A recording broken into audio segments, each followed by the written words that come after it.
SSLC ಅಂಕಪಟ್ಟಿ ವಿತರಣೆಯಲ್ಲಿ ಗೊಂದಲ, ರಾಮಕೃಷ್ಣ ವಿದ್ಯಾಸಂಸ್ಥೆ ವಿರುದ್ಧ ಪೋಷಕರ ಆಕ್ರೋಶ.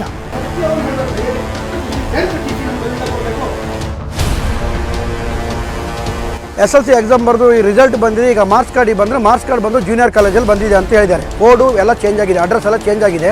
ಬಟ್ ಏನಾಗಿದೆ, ಈಗ ಆಲ್ರೆಡಿ ಅವ್ರದ್ದು ಸ್ಟೇಟು 1ರಿಂದ 10ನೇ ಕ್ಲಾಸ್ ತನಕ ನಡೀತಾನೆ ಇದೆ. ಆಲ್ರೆಡಿ ಇದು ಇಲ್ಲಿಗಲ್ ಆಗಿ ನಡೀತಾ ಇದೆ ಅನಿಸ್ತಾ ಇದೆ. ಮತ್ತು ಉಪವಾಸ ಸತ್ಯಾಗ್ರಹ ಮಾಡಿ ಇಲ್ಲಿ ಉಗ್ರ ಹೋರಾಟ ಮಾಡ್ತೀವಿ ಅಂತೇಳಿ ನಾನು ಈ ಮೂಲಕ ಮೀಡಿಯಾಕ್ಕೆ ತಿಳಿಸ್ತಾ ಇದ್ದೇನೆ. ಸರಿ ಮಾಡಿ ಕೊಟ್ಟರೆ ನಾವು ಇರ್ತೀವಿ, ಇಲ್ಲ ಅಂದರೆ ಉಗ್ರ ಹೋರಾಟ ಮಾಡಿ ಈ ಸಂಸ್ಥೆ ಮೇಲೆ ನಾವು ಕೇಸ್ ದಾಖಲು ಮಾಡ್ತೀವಿ ಅಂತ ಈ ಮೂಲಕ ಹೇಳಲು ನಿಮ್ಮಲ್ಲಿ ಇಷ್ಟಪಡ್ತೀವಿ. ಕಾನೂನು ಹೋರಾಟ ಮೂಲಕ ಸಮಸ್ಯೆಯನ್ನ ಬಗೆಹರಿಸುವುದಾಗಿ ವಿದ್ಯಾಸಂಸ್ಥೆ ಮುಖ್ಯಸ್ಥರಿಂದ ಭರವಸೆ. ಸೊ ಈಗ ಕಳೆದ ವರ್ಷದಿಂದ ಏನೋ 2 ಸ್ಕೂಲು ಸಮಸ್ಯೆ ಅಂತ ಹೇಳಿ ಬಂದಾಗ ನಾವು ಡಿಪಾರ್ಟ್ಮೆಂಟ್ ವಿಚಾರ ಮಾಡಿದ್ವಿ. ನೀವು ಕೋರ್ಟ್ ಮೊರೆ ಹೋಗಿ ಅಂದರೆ ಕೊನೆ ಕೋರ್ಟಿಗೆ ಹೋಗ್ಬಿಟ್ಟು ಒಂದು ಕೋರ್ಟ್ ಸ್ಟೇ ತೊಗೊಂಡು ಆಮೇಲೆ ಶಾಲೆ ಹೆಸರಿನಲ್ಲೇ ಹಾಲ್ ಟಿಕೆಟ್ಗಳು ಬಂದಿವೆ. BRCL ಕೇಳಿದಾಗ ನಮಗೇನು ಗೊತ್ತಿಲ್ಲ, ನಿಮ್ಮದನ್ನು ಟ್ಯಾಗ್ ಮಾಡಿದ್ದಾರೆ, ಗೌರ್ಮೆಂಟ್ ಜೂನಿಯರ್ ಕಾಲೇಜ್ ಟ್ಯಾಗ್ ಮಾಡಿದ್ದಾರೆ. ಭಾರಿ ದೊಡ್ಡ ಆಘಾತ. ಇಲ್ಲಿ ತಪ್ಪ್ಯಾರ್ದಪ್ಪ ಅಂತಂದರೆ ನೇರವಾಗಿ ಕನ್ಸರ್ನ್ಡ್ DDPI ಇದೆ, ಪ್ರಧಾನವಾಗಿರ್ತಕ್ಕಂಥ ತಪ್ಪಾಗುತ್ತೆ ಅಂತ ನಾನು ಭಾವಿಸ್ಕೊಳ್ತೀನಿ.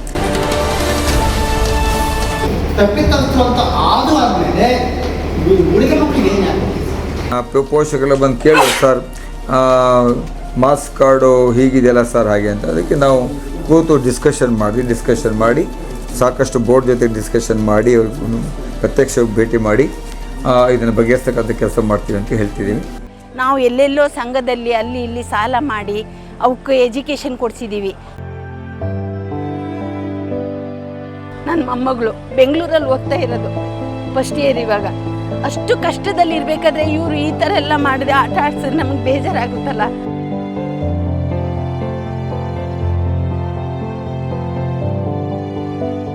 ಸತ್ಯ ಗುರುದೇವ ಗುರು ಬ್ರಹ್ಮ ಗುರು ವಿಷ್ಣು ಗುರುದೇವ ಮಹೇಶ್ ಸತ್ಯವನ್ನು ಹೇಳ್ಬೇಕ್ರಿ.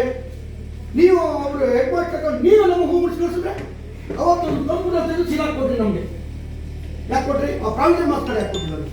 ಅವತ್ತು ಗೊತ್ತಾಗಿದ್ದು ನಾನು ಮಿನಿಸ್ಟರ್ ಹತ್ರನು ಬೋರ್ಡ್ ಹತ್ರ ಎಲ್ಲೋ ಹೋರಾಟ ಮಾಡಿ ಏನಾದ್ರು ಮಾಡ್ಬೋದಿತ್ತಾನೆ. ನೋಡಿ, ಇವತ್ತು ರಾಮಕೃಷ್ಣ ಸ್ಕೂಲಿನ ಪೇರೆಂಟ್ಸ್ಗಳು ನಾವು ಬಂದಿದ್ದೀವಿ. 2024-25 ನಮ್ಮ ಮಕ್ಕಳು SSLC ಎಕ್ಸಾಮ್ ಬರೆದಿದ್ರು. SSLC ಎಕ್ಸಾಮ್ ಬರೆದು ಈ ರಿಸಲ್ಟ್ ಬಂದಿದೆ. ಈಗ ಮಾರ್ಕ್ಸ್ ಕಾರ್ಡ್ ಬಂದರೆ ಮಾರ್ಕ್ಸ್ ಕಾರ್ಡ್ ಬಂದು ಜೂನಿಯರ್ ಕಾಲೇಜಲ್ಲಿ ಬಂದಿದೆ ಅಂತ ಹೇಳಿದ್ದಾರೆ. ಕೋಡು ಎಲ್ಲ ಚೇಂಜ್ ಆಗಿದೆ, ಅಡ್ರೆಸ್ ಎಲ್ಲ ಚೇಂಜ್ ಆಗಿದೆ. ಹಾಗಾಗಿ ನಾವು ಇವತ್ತು ಬಂದು ಇಲ್ಲಿ ಪ್ರತಿಭಟನೆ ಮಾಡೋಕ್ಕೆ ಬಂದಿದ್ದೀವಿ. ನಮ್ಮ ದೇವರ ಸರ್ ಹತ್ರ ಮಾತಾಡಿದ್ದೀವಿ. 15 ದಿನ ಟೈಮ್ ಕೊಡಿ ಅಂತ ಹೇಳಿದ್ದಾರೆ ಅವರು. 15 ದಿನಕ್ಕೆ ಚೇಂಜ್ ಆಗಿಲ್ಲ ಅಂದರೆ ನಾವು ಕಾನೂನಾತ್ಮಕವಾಗಿ ಏನು ಕಾರ್ಯವಾಹಿ ಮಾಡಬೇಕು ನಾವು ಸ್ಟೇಷನ್ ಮೂಲಕ ಕಾರ್ಯವಾಹಿ ಮಾಡ್ತೀವಿ ಮತ್ತು ಉಪವಾಸ ಸತ್ಯಾಗ್ರಹ ಮಾಡಿ ಇಲ್ಲಿ ಉಗ್ರ ಹೋರಾಟ ಮಾಡ್ತೀವಿ ಅಂತೇಳಿ ನಾನು ಈ ಮೂಲಕ ಮೀಡಿಯಾಕ್ಕೆ ತಿಳಿಸ್ತಾ ಇದ್ದೀನಿ. ಯಾಕೆ ಅಂದರೆ ನಮ್ಮ ಸ್ಕೂಲು ಮಕ್ಕಳು ಬರೆದಿದ್ದು ರಾಮಕೃಷ್ಣ ವಿದ್ಯಾಲಯದಲ್ಲಿ ಎಕ್ಸಾಮು, SSLC ಎಕ್ಸಾಮು. ನಮಗೆ ಮಾರ್ಕ್ಸ್ ಕಾರ್ಡ್ ಬರೋದು ಜೂನಿಯರ್ ಕಾಲೇಜು ಗೌರ್ಮೆಂಟ್ ಹೈಸ್ಕೂಲಲ್ಲಿ. ಹಾಗಾಗಿ ತುಂಬ ತೊಂದರೆ ಆಗುತ್ತೆ. ನೆಕ್ಸ್ಟ್ ಹೈಯರ್ ಎಜುಕೇಷನ್ಗೆ ಎಲ್ಲ ಪ್ರಾಬ್ಲಮ್ ಆಗುತ್ತೆ. ಇದನ್ನು ದಯವಿಟ್ಟು ಅವರು 15 ದಿನದೊಳಗೆ ಸರಿ ಮಾಡಿಕೊಡ್ಬೇಕು. ಸರಿ ಮಾಡಿ ಕೊಟ್ಟರೆ ನಾವು ಇರ್ತೀವಿ, ಇಲ್ಲ ಅಂದರೆ ಉಗ್ರ ಹೋರಾಟ ಮಾಡಿ ಇದ್ರ ಕಾನೂನಾತ್ಮಕವಾಗಿ ಏನಾಗಿದೆ ಈ ಸಂಸ್ಥೆ ಮೇಲೆ ನಾವು ಕೇಸ್ ದಾಖಲು ಮಾಡ್ತೀವಿ ಅಂತ ಈ ಮೂಲಕ ಹೇಳಲು ನಿಮ್ಮಲ್ಲಿ ಇಷ್ಟಪಡ್ತೀವಿ.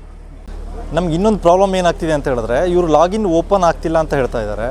ಬಟ್ ಏನಾಗಿದೆ, ಈಗ ಆಲ್ರೆಡಿ ಅವ್ರದ್ದು ಸ್ಟೇಟು 1ರಿಂದ 10ನೇ ಕ್ಲಾಸ್ ತನಕ ನಡೀತಾನೆ ಇದೆ. ಆಲ್ರೆಡಿ ಇದು ಇಲ್ಲಿಗಲ್ ಆಗಿ ನಡೀತಾ ಇದೆ ಅನಿಸ್ತಾ ಇದೆ. ಇದ್ರ ಬಗ್ಗೆ BO ಹತ್ರ ಕೇಳಿದ್ರೆ ಅವರು ಆಲ್ರೆಡಿ ಇವರಿಗೆ ಲೈಸೆನ್ಸ್ ಇಲ್ಲ ಅಂತ ಹೇಳ್ತಾ ಇದ್ದಾರೆ ನಡೆಸಲಿಕ್ಕೆ. ಇದು ಏನಂತ ಗೊತ್ತಾಗ್ತಾ ಇಲ್ಲ. ಬಟ್ ಇದ್ರ ಬಗ್ಗೆ ಸಂಬಂಧಪಟ್ಟ ಸಂಸ್ಥೆ ಅದ್ರ ಮೇಲೆ ಆ್ಯಕ್ಷನ್ ತೊಗೊಳ್ಬೇಕಂತ ಕೇಳ್ಕೊಂತೀವಿ. ನಮ್ಮ ಮೊಮ್ಮಕ್ಕಳನ್ನ LKGಯಿಂದ ಇಲ್ಲೇ ಓದಿಸಿದ್ದು. ಆದರೆ ಶಾಲೆಯಲ್ಲಿ ವಿದ್ಯೆ ಚೆನ್ನಾಗಿದೆ, ಚೆನ್ನಾಗಿ ಓದಿಸ್ತಾರೆ ಅನ್ನೋ ಒಂದು ದೃಷ್ಟಿಲಿ ನಾವು ಇಲ್ಲಿ ಕಳಿಸಿದ್ದು. ಇವಾಗ ಇನ್ನೂ ಓದೋ ಮಕ್ಕಳಿಗೆ ಈಗ 7ನೇ ಕ್ಲಾಸ್ ಓದ್ತಿದ್ದಾನೆ, ಮತ್ತು ನನ್ನ ಮತ್ತೊಬ್ಬ ಮೊಮ್ಮಗ, ಅವನಿಗೆ ಏನಾದ್ರು ಪ್ರಾಬ್ಲಮ್ ಆಗ್ಬಿಡುತ್ತೇನೋ ಅಂತ ಭಯ ನಮಗೆ. ನಾವು ಎಲ್ಲೆಲ್ಲೋ ಸಂಘದಲ್ಲಿ ಅಲ್ಲಿ ಇಲ್ಲಿ ಸಾಲ ಮಾಡಿ ಅವಕ್ಕೆ ಎಜುಕೇಷನ್ ಕೊಡಿಸಿದ್ದೀವಿ. ಅದಕ್ಕಾಗಿ ನಮಗೆ ಬೇಜಾರಾಗಿ ಇದು ಏನು ಮಾರ್ಕ್ಸ್ ಕಾರ್ಡ್ ಕೇಳ್ತಿದ್ದಾರೆ. ಅವಳು ಇವಾಗ ಭಾನುವಾರ ಸುತ್ತ ಕೋಚಿಂಗ್ ತೊಗೊತಿದ್ದಾಳೆ. ನನ್ನ ಮೊಮ್ಮಗಳು ಬೆಂಗಳೂರಲ್ಲಿ ಓದ್ತಾ ಇರೋದು, ಫಸ್ಟ್ ಇಯರ್. ಇವಾಗ ಅಷ್ಟು ಕಷ್ಟದಲ್ಲಿ ಇರಬೇಕಾದ್ರೆ ಇವರು ಈ ಥರ ಎಲ್ಲ ಮಾಡಿದೆ ಆಟ ಆಡ್ಸಿದ್ರೆ ನಮಗೆ ಬೇಜಾರಾಗುತ್ತಲ್ಲ. ಆ ದೃಷ್ಟಿಯೊಳಗೆ ನಾನು ಕೇಳಕ್ಕೆ ಬಂದಿದ್ದು ಮಾರ್ಕ್ಸ್ ಕಾರ್ಡ್ ಕೊಡ್ತಾರೇನೋ ಅಂತ. ನಮಸ್ತೆ, ಜಯರಾಮ್ ಕೃಷ್ಣ. ರಾಮಕೃಷ್ಣ ವಿದ್ಯಾಲಯ ಹೊಸನಗರದಲ್ಲಿ ಪ್ರಪ್ರಥಮವಾಗಿ 1997-98ರಲ್ಲಿ ಆರಂಭ ಆಗಿರ್ತಕ್ಕಂಥ ವಿದ್ಯಾಸಂಸ್ಥೆ. ಪ್ರಪ್ರಥಮವಾಗಿ ಇಂಗ್ಲೀಷ್ ಮೀಡಿಯಮನ್ನು ಹೊಸನಗರಕ್ಕೆ ಪರಿಚಯ ಮಾಡಿಕೊಟ್ಟಿದೆ ಅಂದರೆ ಇದು ರಾಮಕೃಷ್ಣ ವಿದ್ಯಾಶಾಲೆ. ಎರಡನೇದಾಗಿ CBSE ಶಾಲೆಯನ್ನು ಹೊಸನಗರಕ್ಕೆ ತಂದಿದೆ ಅಂತಂದರೆ ಅದು ರಾಮಕೃಷ್ಣ ವಿದ್ಯಾಲಯ. 1ರಿಂದ 5ನೇ ಕ್ಲಾಸಿಗೆ ಇದು ಪರ್ಮಿಷನ್ ಕಾಪಿ, ಆಮೇಲೆ 6ರಿಂದ 7th ಇದು ಪರ್ಮಿಷನ್ ಕಾಪಿ, ಇದು ಸ್ಟೇಟ್ ಗೌರ್ಮೆಂಟು. ಆಮೇಲೆ ಇದು ಕನ್ನಡ ಮೀಡಿಯಮ್ಮು ಇಂಗ್ಲೀಷ್ ಮೀಡಿಯಮ್ಮಿಗೆ 1 to 5th ಪರಿವರ್ತನೆ ಆಗಿರ್ತಕ್ಕಂಥ ಕಾಪಿ. ಆಮೇಲೆ ಇದು ಹೈಸ್ಕೂಲ್ ಕಾಪಿ, ಇದು ಹೈಸ್ಕೂಲ್ ರಿಜಿಸ್ಟ್ರೇಷನ್ ಆಗಿರ್ತಕ್ಕಂಥ ಕಾಪಿ. ಹೀಗೆ ಅಪ್ ಟು ಒಂದು ನಿಮಿಷ ಹೈಸ್ಕೂಲ್ ಪರ್ಮಿಷನ್ ಕಾಪಿ. ಆಮೇಲೆ ಕರ್ನಾಟಕ ಪ್ರೌಢಶಿಕ್ಷಣ ಪರೀಕ್ಷಾ ಮಂಡಳಿಯಲ್ಲಿ ಇದು ಶಾಶ್ವತ ನೋಂದಣಿಯಾಗಿ 256 ಅಂತಕ್ಕಂಥ ರಿಜಿಸ್ಟರ್ಡ್ ನಂಬರ್ ಆಗಿದೆ ಇದು. ಸೊ ಹೀಗೆ ಸ್ಟೇಟ್ ಗೌರ್ಮೆಂಟಿಂದ ಪರ್ಮಿಷನ್ ಎಲ್ಲ ಕ್ಲಾಸಿಗೂ ಕೂಡ ಪರ್ಮಿಷನ್ ತೊಗೊಂಡಿದೆ. 2023-24 ತನಕನೂ ಕೂಡ ಇದು ರೆಕಗ್ನಿಷನ್ ರಿನ್ಯೂವಲ್ ಆಗಿದೆ. ಸೊ ಜೊತೆಗೆ ಈಗ CBSE ಸ್ಕೂಲು ಕೂಡ ನಮ್ಮಲ್ಲಿ ನಡೀತಾ ಇದೆ. ಇತ್ತೀಚಿನ ಕಾನೂನು ಒಂದೇ ಕಟ್ಟಡದಲ್ಲಿ 2 ಸ್ಕೂಲ್ ನಡೆಸಬಾರ್ದು ಅಂತಕ್ಕಂಥ ಒಂದು ಕಾನೂನು, ಅದು ನಮಗೆ ಜಾರಿಯಾಗಿರ್ತಕ್ಕಂಥದ್ದು ಕೇವಲ 1 ವರ್ಷದ ಹಿಂದೆ. ಜಾರಿ ಆದ ತಕ್ಷಣ ನಾವು ಹೈಕೋರ್ಟ್ ಮೊರೆ ಹೋದ್ವಿ. ನಮ್ಮಲ್ಲಿ ಸ್ಟೇಟು CBSE ಮಕ್ಕಳಿದೆ, ವಿಶಾಲವಾಗಿರ್ತಕ್ಕಂಥ ಕ್ಯಾಂಪಸ್ ಇದೆ, ಬೇಕಾದಷ್ಟು ಇನ್ಫ್ರಾಸ್ಟ್ರಕ್ಚರ್ ಇದೆ. ಹಾಗಾಗಿ ನಮಗೆ ಯಾವುದೇ ಥರ ಬಾಧಕ ಇಲ್ಲ. ಮುಂದ್ಗಡೆ ಬಿಲ್ಡಿಂಗು CBSE ಮತ್ತು ಹಿಂದ್ಗಡೆ ದೊಡ್ಡ ಬಿಲ್ಡಿಂಗ್ ಇದೆ. ಹಿಂದ್ಗಡೆ ಬಿಲ್ಡಿಂಗು ಸ್ಟೇಟಿಗೆ ಹಾಗೆ ಅಂತೇಳಿ 2 ಪ್ರತ್ಯೇಕವಾಗಿರ್ತಕ್ಕಂಥ ಬಿಲ್ಡಿಂಗೇ ಇದೆ. ನಮಗೆ ಒಂದೇ ಬಿಲ್ಡಿಂಗಲ್ಲಿ 2 ಮಾಡ್ತಿಲ್ಲ. ಸೊ ಮುಂದ್ಗಡೆ CBSE, ಹಿಂದ್ಗಡೆಗೆ ಸ್ಟೇಟು ನಡೆಸೋದಕ್ಕೆ ಬೇಕಾದಷ್ಟು ವಿಶಾಲವಾಗಿರ್ತಕ್ಕಂಥ ಕ್ಯಾಂಪಸ್, ಸುಮಾರು 100ಕ್ಕೂ ಹೆಚ್ಚು ರೂಮ್ಗಳಿರ್ತಕ್ಕಂಥ ಇದು. ಕುಡಿಯೋ ನೀರಿನ ವ್ಯವಸ್ಥೆ ಇದೆ, ಶೌಚಾಲಯಗಳಿದ್ದಾವೆ, ಲ್ಯಾಬ್ರೇಟ್ರಿ ಇದೆ, ಲೈಬ್ರರಿ ಇದೆ, ಸ್ಮಾರ್ಟ್ ಕ್ಲಾಸ್ ಇದೆ. ಆಮೇಲೆ ಮುಂದ್ಗಡೆ ವಿಶಾಲವಾಗಿರ್ತಕ್ಕಂಥ ಫೀಲ್ಡ್ ಇದೆ, ಶುದ್ಧ ಕುಡಿಯೋ ನೀರಿನ ವ್ಯವಸ್ಥೆ ಇದೆ. ಸಾಕಷ್ಟು 50ಕ್ಕೂ ಹೆಚ್ಚು ಜನ ಶಿಕ್ಷಕರಿದ್ದಾರೆ. ಸ್ಟ್ರೆಂತು ಸುಮಾರು 1000ಕ್ಕೂ ಹೆಚ್ಚು ಜನ ವಿದ್ಯಾರ್ಥಿಗಳು ಸ್ಟ್ರೆಂತ್ ಇದೆ. ಹಾಗಾಗಿ ಎಲ್ಲ ಮೂಲಭೂತ ಸೌಕರ್ಯಗಳನ್ನು ಇಟ್ಟುಕೊಂಡು ನಡೆಸ್ತಕ್ಕಂಥ ಏಕೈಕ ವಿದ್ಯಾಸಂಸ್ಥೆ ಅಂತ ರಾಮಕೃಷ್ಣ ಶಾಲೆ ಆಗಿದೆ. ಇದು ಇಡೀ ಹೊಸನಗರ ತಾಲೂಕಿನಲ್ಲಿ ಪ್ರತಿಯೊಬ್ಬರಲ್ಲೂ ಕೂಡ ಮನೆ ಮಾತಾಗಿರ್ತಕ್ಕಂಥ ವಿದ್ಯಾಸಂಸ್ಥೆ. ಕರ್ನಾಟಕ ರಾಜ್ಯಕ್ಕೂ ಕೂಡ ಪರಿಚಯವನ್ನು ಮಾಡಿಕೊಡಿರ್ತಕ್ಕಂಥ ವಿದ್ಯಾಸಂಸ್ಥೆ ನಮ್ಮ ರಾಮಕೃಷ್ಣ ಶಾಲೆ ಆಗಿದೆ. ಸೊ ಈಗ ಕಳೆದ ವರ್ಷದಿಂದ ಏನೋ 2 ಸ್ಕೂಲು ಸಮಸ್ಯೆ ಅಂಥೇಳಿ ಬಂದಾಗ ನಾವು ಡಿಪಾರ್ಟ್ಮೆಂಟ್ ವಿಚಾರ ಮಾಡಿದ್ವಿ. ನೀವು ಕೋರ್ಟ್ ಮೊರೆ ಹೋಗಿ ಅಂದರೆ ಕೋರ್ಟಿಗೆ ಹೋಗ್ಬಿಟ್ಟು ನಾವು ಯಾವಾಗ ಸೆಪ್ಟೆಂಬರ್ 24ರಲ್ಲಿ ಜಸ್ಟ್ ಒನ್ ಇಯರು ಆಗಲಿಲ್ಲ, ಸೆಪ್ಟೆಂಬರ್ 24ರಲ್ಲಿ ನಾವು ಒಂದು ಕೋರ್ಟ್ ಸ್ಟೇ ತೊಗೊಂಡ್ವಿ. ಸೊ ಏನು ನಿಮ್ಮ ಶಾಲೆ ಅಧಿಕೃತ ಪಟ್ಟಿಯಲ್ಲಿ ಇಲ್ಲ ಅನ್ನೋದಕ್ಕೆ ಒಂದು ನೋಟಿಸ್ ಕೊಟ್ಟಿದ್ದೀನಿ. ಆ ನೋಟಿಸ್ ಮೇಲ್ಗಡೆಗೆ ಇದನ್ನು ಸ್ಟೇ ತಂದಿದ್ದೀವಿ. ಈ ಸ್ಟೇ ತಂದಮೇಲೆ ಈ ಸ್ಟೇಗೆ ಎಜುಕೇಷನ್ ಡಿಪಾರ್ಟ್ಮೆಂಟ್ ಯಾವುದೇ ಥರದ ಮಾಹಿತಿಯನ್ನು ಕೋರ್ಟಿಗೆ ಕೊಟ್ಟಿಲ್ಲ. ಹಾಗಾಗಿ ಇದು ಹಾಗೆ ಅಂಡರ್ ಪ್ರೋಸೆಸ್ಸಲ್ಲಿ ಇದೆ. ಇವತ್ತು ಕೂಡ ಈ ಸ್ಟೇ ಆಡಳಿತದಲ್ಲಿ ಇದೆ, ರೂಲಿಂಗಲ್ಲಿದೆ. ಸೊ ಕೊನೆಗೆ ನಾವು ಇದು ಬೇಸಿಸ್ ಮೇಲೆ ನಮಗೆ 10th ಸ್ಟ್ಯಾಂಡರ್ಡ್ ಎಕ್ಸಾಮಿನೇಷನ್ ನಡೆಸಲಿಕ್ಕೆ ಅವಕಾಶ ಮಾಡಿಕೊಡ್ತು. ಎಕ್ಸಾಮ್ ಕಟ್ಟಿದ್ವಿ. ರಾಮಕೃಷ್ಣ ವಿದ್ಯಾಲಯ ಹೆಸರಿನಲ್ಲಿ ಎಕ್ಸಾಮನ್ನು ಸುಮಾರು 83 ಜನ ವಿದ್ಯಾರ್ಥಿಗಳು ಎಕ್ಸಾಮಿನೇಷನ್ ತೊಗೊಂಡಿದ್ದಾರೆ. ಒಂದಾಯ್ತು. ಆಮೇಲೆ ನೋಡಿ, ಇದು ಫೀಸನ್ನು ಶಾಲೆ ಮುಖಾಂತರನೇ ಕಟ್ಟಿದ್ವಿ. ಶಾಲೆ ಮುಖಾಂತರನೇ ಎಲ್ಲರಿಗೂ ಕೂಡ ಶಾಲೆ ಮುಖಾಂತರನೇ ಫೀಸನ್ನು ಕಟ್ಟಿದ್ದೀವಿ. ಆಯ್ತು, ರಾಮಕೃಷ್ಣ ವಿದ್ಯಾಲಯ ಹೆಸರಲ್ಲಿ ಫೀಸ್ ಕಟ್ಟಿದ್ದೀವಿ. ಆಮೇಲೆ ಶಾಲೆ ಹೆಸರಿನಲ್ಲೇ ಹಾಲ್ ಟಿಕೆಟ್ಗಳು ಬಂದಿವೆ. ಶಾಲೆ ಹೆಸರಿನಲ್ಲೇ ಹಾಲ್ ಟಿಕೆಟ್ ಬಂದಿದೆ. ಆಮೇಲೆ ಇಂಟರ್ನಲ್ ಅಸೆಸ್ಮೆಂಟು 3 ಜನ ಡಿಪಾರ್ಟ್ಮೆಂಟಿಂದ ಬಂದುಬಿಟ್ಟು 3 ಜನ ಇದನ್ನು ಅಸೆಸ್ಮೆಂಟ್ ಮಾಡಿ ಎಷ್ಟೆಷ್ಟು ಮಾರ್ಕ್ಸ್ ಕೊಡಬೇಕು ಅಂತ ಇಂಟರ್ನಲ್ ಅಸೆಸ್ಮೆಂಟ್ ಇದೆಲ್ಲ ಆಗಿದೆ. ಆಮೇಲೆ ವ್ಯಾಲ್ಯೂಯೇಷನಿಗೆ ಕೂಡ ನಮ್ಮ ವಿದ್ಯಾರ್ಥಿಗಳು ಹೋಗಿದ್ದಾರೆ. ಸೊ BO ಹಲವಾರು ಸರಿ ನಮ್ಮ ಶಾಲೆಗೆ ಬಂದಿದ್ದಾರೆ, DDP ಎಲ್ಲ ಬಂದಿದ್ದಾರೆ. ಶಾಲೆ ಆಡಳಿತ ವ್ಯವಸ್ಥೆಯನ್ನು ನೋಡ್ಕೊಂಡು ಹೋಗಿದ್ದಾರೆ, ಶೈಕ್ಷಣಿಕ ಪ್ರಗತಿಯನ್ನು ನೋಡ್ಕೊಂಡು ಹೋಗಿದ್ದಾರೆ. ಇಲಾಖೆ ಹಲವಾರು ಕಾರ್ಯಕ್ರಮಗಳು ನಮ್ಮ ಶಾಲೆ ಮುಖಾಂತರ ಆಗ್ತಿದೆ. ಸ್ಪೋರ್ಟ್ಸ್ ನಡೀತಾ ಇದೆ. ಸ್ಪೋರ್ಟ್ಸ್ಗೆ ಎಲ್ಲ ಪ್ರತಿಭಾ ಕಾರಂಜಿ ಕಾರ್ಯಕ್ರಮಗಳು ರಾಮಕೃಷ್ಣ ವಿದ್ಯಾಲಯ ವತಿಯಿಂದ ನಡೀತಾ ಇದೆ. ಯಾವುದಕ್ಕೂ ಕೂಡ ಬಾಧಕ ಇಲ್ಲ, ನಿರಂತರ ನಡ್ಕೊಂಡು ಹೋಗ್ತಾ ಇದೆ. ಸೊ ಇದು ನಮಗೆ ಈಗ ಇದು ಏನು ಸಮಸ್ಯೆ ಇಲ್ಲ. ನಮ್ಮ ಶಾಲೆ ಮುಖಾಂತರ ಶುಲ್ಕ ಕಟ್ಟಿದ್ದೀವಿ, ನಾಮಿನಲ್ ರೋಲ್ ರಿಜಿಸ್ಟರ್ ಮಾಡಿದ್ದೀವಿ. ಆಮೇಲೆ hall ticket in the name of ನಮ್ಮ ರಾಮಕೃಷ್ಣ ಸ್ಕೂಲ್ ಬಂದಿದೆ, ಎಕ್ಸಾಮಿನೇಷನ್ ಸೆಂಟ್ರಿಗೆ ಎಕ್ಸಾಮ್ ಕಟ್ಟಿದ್ದೀವಿ, ಎಲ್ಲದೂ ಮಾಡಿದ್ವಿ. ಕೊನೆಗೆ ರಿಸಲ್ಟ್ ಬಂದ ಮೇಲೆ ಸೊ ನಿಮ್ಮ ಲಾಗಿನನ್ನು ಇನ್ಯಾಕ್ಟಿವ್ ಮಾಡಿದ್ದೀವಿ ಅಂಥೇಳಿ ಮಾಹಿತಿ ಬಂತು. ಅದು ಆನ್ಲೈನಲ್ಲಿ ಬಂದಿರ್ತಕ್ಕಂಥ ಮಾಹಿತಿ. ಏನಿದು ಈ ಥರ ಇನ್ಯಾಕ್ಟಿವ್ ಬಂದಿದೆಯಲ್ಲ ಹಾಗೆ ಅಂತೇಳಿ ಹೋಗಿ BOSಲ್ಲಿ ಕೇಳಿದಾಗ ನಮಗೇನು ಗೊತ್ತಿಲ್ಲ, ನಿಮ್ಮದನ್ನು ಟ್ಯಾಗ್ ಮಾಡಿದ್ದಾರೆ, ಗೌರ್ಮೆಂಟ್ ಜೂನಿಯರ್ ಕಾಲೇಜ್ ಟ್ಯಾಗ್ ಮಾಡಿದ್ದಾರೆ.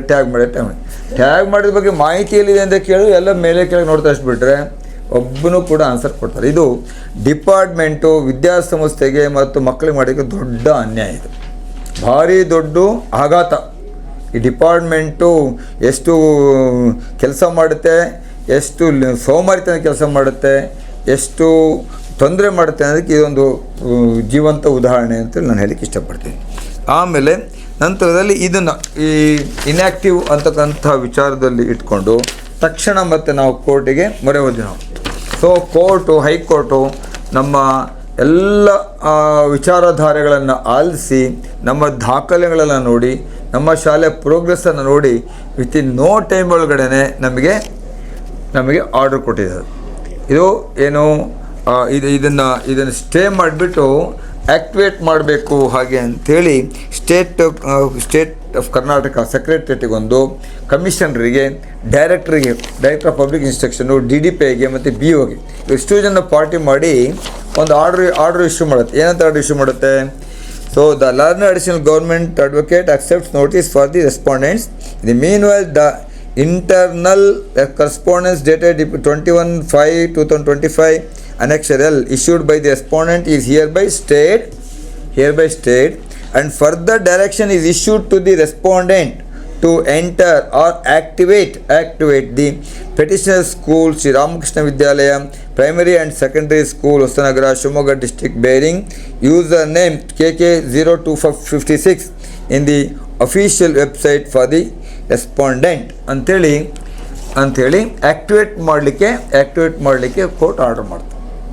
ಈ ಆರ್ಡರ್ ಬೇಸಿಸ್ ಮೇಲೆ ನಾವು ಎಲ್ಲ ಇಲಾಖೆಗಳಿಗೂ ಕೂಡ, ಎಲ್ಲ ಸಂಬಂಧಪಟ್ಟಿದ್ದ ಪಾರ್ಟಿಗಳು ಎಲ್ಲರಿಗೂ ಕೂಡ ಈ ಹೈಕೋರ್ಟ್ ಆರ್ಡರನ್ನು ಸರ್ವ್ ಮಾಡಿ ಎಲ್ಲ ಕಡೆ ಸರ್ವ್ ಮಾಡಿ ಎಂಡರ್ಸ್ಮೆಂಟ್ ಅದೇನೋ ಸ್ವೀಕೃತಿ ತೊಗೊಂಡಿದ್ದೀವಿ. ಸೊ ಆದರೂ ಕೂಡ ಇದು ಸರ್ಕಾರ ವಿಶೇಷವಾಗಿ ಇದನ್ನು ಗಮನಿಸೋಕ್ಕೆ ಕಾಣಲಿಲ್ಲ. ಕೊನೆಗೆ ಮತ್ತೊಮ್ಮೆ ನಾವು DDPIಗೆ 1-2-3 ಲೆಟರ್ ಕೊಟ್ಟ ಮೇಲೆ, BOಗೂ ಕೂಡ ಲೆಟರ್ ಕೊಟ್ಟ ಮೇಲೆ ಕೊನೆಗೆ ಇದು DDPI ಅವರು ಇದಕ್ಕೊಂದು ಆರ್ಡ್ರ್ ಮಾಡ್ತಾರೆ. ಎಲ್ಲಿಗೆ? ಬೋರ್ಡಿಗೊಂದು ಆರ್ಡ್ರ್ ಮಾಡ್ತಾರೆ.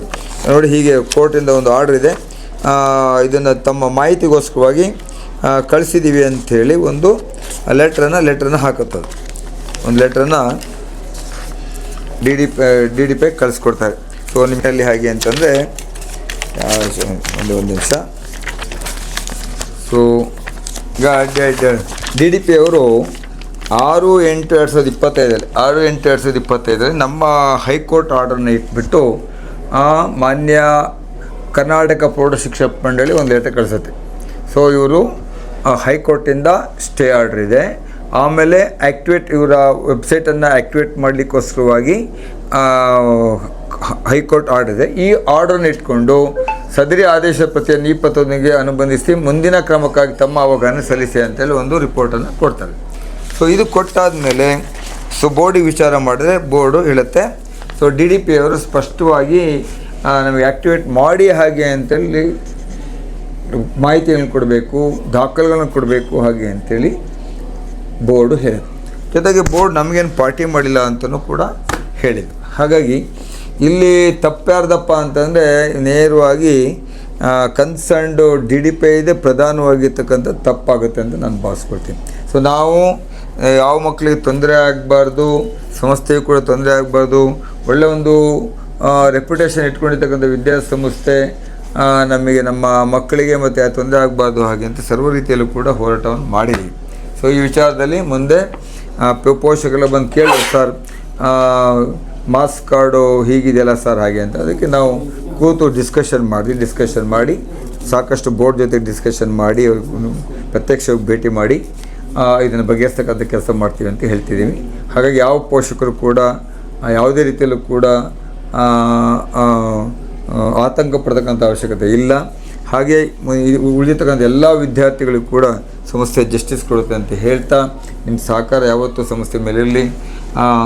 ಹೇಗೆ ನಮ್ಮ ನೈತಿಕವಾಗಿ ಶಿಕ್ಷಣ ಸಂಸ್ಥೆ ಕೊಡ್ತಾ ಇದೆ, ಬೇಸಿಕ್ ಮೂಲಭೂತ ಶಿಕ್ಷಣಕ್ಕೆ ಒತ್ತು ನೀಡಿ ಎಲ್ಲ ವಿದ್ಯಾರ್ಥಿಗಳು ಸರ್ವಾಂಗ ಸುಂದರವಾಗಿ ಶೈಕ್ಷಣಿಕವಾಗಿ ಬೆಳೀಲಿಕ್ಕೆ, ಒಳ್ಳೆಯ ವ್ಯಕ್ತಿಗಳಾಗಿ, ಒಳ್ಳೆಯ ಪ್ರಜೆಗಳಾಗಿ, ಸಮಾಜಕ್ಕೆ ಒಳ್ಳೆಯ ಸತ್ಪ್ರಜೆಗಳಾಗಿ ನಿರ್ಮಾಣ ಆಗಲಿಕ್ಕೆ ನಮ್ಮ ಸಹಕಾರ ಯಾವತ್ತೂ ಇರುತ್ತೆ, ನಮ್ಮ ಪ್ರಯತ್ನ ಇರ್ತದೆ. ಹಾಗೆ ಎಲ್ಲರ ಪೋಷಕರ ಸಹಕಾರ, ಸಾರ್ವಜನಿಕರ ಸಹಕಾರ ಇರಲಿ ಅಂತ ಹೇಳ್ತಾ, ಮೀಡಿಯಾದವರು ನಿಮಗೂ ಕೂಡ ಧನ್ಯವಾದ ಹೇಳ್ತಾ, ಈ ಒಳ್ಳೆಯ ವಿಚಾರಗಳನ್ನು ಪ್ರಸ್ತುತಪಡಿಸಬೇಕು ಹಾಗೆ ಅಂತ ನಿಮ್ಮಲ್ಲಿ ಕೇಳ್ಕೊಳ್ತಾ 2 ಮಾತು ಮುಗಿಸ್ತೀನಿ. ನಮಸ್ತೆ. ಜಯರಾಮಕೃಷ್ಣ.